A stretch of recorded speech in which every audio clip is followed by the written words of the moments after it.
Čaute ľudia, dneska budeme robiť oheň. Zápalky nám treba a 2 kúsky zakázanej čokolády. Vezmeme si jednu zápalečku.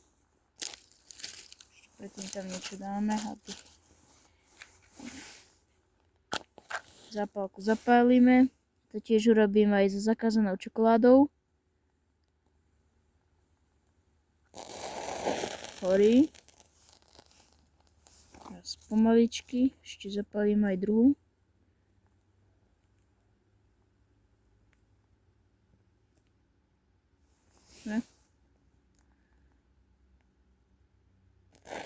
Dobre, pomaličky ju dáme takto pod lístie alebo pod suchú trávu. To, čo ste si nachystali, tak to máte. Dobre.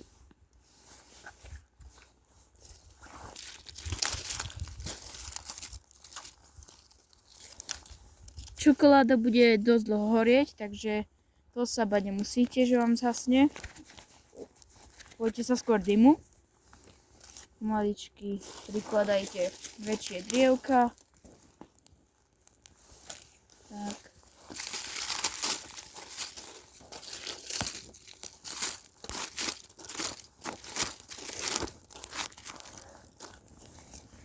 Čokoláda funguje veľmi dobre. Gratulujem, máte oheň.